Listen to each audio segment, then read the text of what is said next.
kalau sebut dari sudut orang Kedah kenal lah Datuk Fakhrul. Saya rasa majoriti lah, kalau nak kata 100% tu tak ada tu, tapi saya rasa majoriti pemain-pemain politik Kedah, nama Datuk Fakhrul ni semua orang tahu lah. Betul tak producer? Kita punya Datuk Fakhrul ni.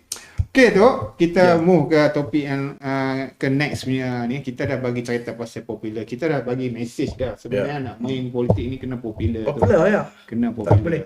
Alright tu, kita nak tengok. Popular ni dia boleh popular macam-macam tu. Popular dari sudut positif pun boleh.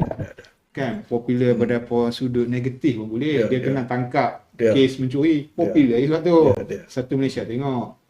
Tapi adakah itu sebagai seorang ahli politik? Takkan dia nak popular dengan kat arah tu. Okey, dari sudut macam mana kita nak seimbang tu? Sebagai politician, Dia popular ni. popular ni sebab kita nak supaya rakyat pilih majoriti. Kita tak boleh 100% pilih. Apakah sebenarnya sebagai ahli politik mereka terpaksa mengkaji pemikiran rakyat. Kalau dia mendedahkan diri dia ataupun dia cakap retorik sampai orang pun tak faham, sebenarnya dia tak dapat apa pun. Itu pun satu masalah juga. Ataupun dia bercakap sampai terlalu di luar daripada pemikiran biasa, dah terlalu outside sangat lah, maknanya sampai tak ramai boleh terima cara berfikir macam tu. Itu sebenarnya merugikan dia. Lebih-lebih lagi lah kalau dia tu terlibat dengan benda-benda negatif, itu habis. Itu tak boleh. Ketika dia kena tangkap khaluat, itu payah lah. Popular lah, bukan tak popular, tapi popular pasal dia kena tangkap khaluat. Itu popular tu, popular negatif yang maksud saya ni popular dalam keadaan bagaimana dia mendedahkan diri, menterampilkan diri dia tu kepada masyarakat. Itu penting. Dalam sama ada dari segi ucapan. Ada juga setengah orang tu dia ahli politik, dia ada duit, dia ada dana dan sebagainya. Tetapi kalau macam kita kata dia pergi bagi bantuan pada orang. Bagi bantuan siapa pun tak tahu. Pergi panggil orang pun tak.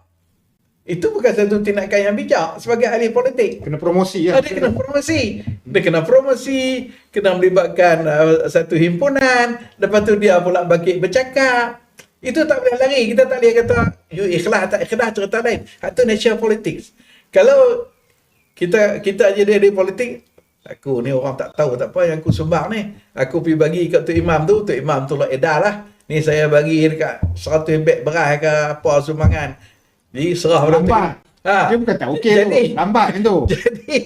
Jadi harap pada Tok Imam. Tok Imam kata ni sekian-sekian orang bagi. Orang pun tak kenal. Jadi makna kata dalam konteks populis, dia tak dapat. Dalam konteks politik. Sebab politik ni nakkan sokongan. Masalah suka tak suka, kita kata kita nak pada sokongan. Sebab pada apa yang Allah akan nilai itu terpulang pada kita dengan Tuhan. Saja saya celah tu, selalu orang kata jangan jadi macam ayam telur sebiji dua sekampung. Orang kan itu satu patah negatif. Itu tapi negatif. untuk orang politik tak boleh. Tak boleh. Kita kena telur sebiji rius sekampung. Tak apa. Tak apa.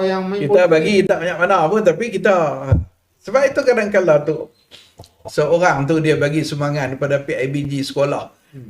Dia mesti tak satu syarat. Saya bos apa? Tak syarat. Tak apa, saya boleh bagi sumbangan. Tapi saya kena jemput. Kalau you minta sumbangan daripada saya, sebab saya di politik kan.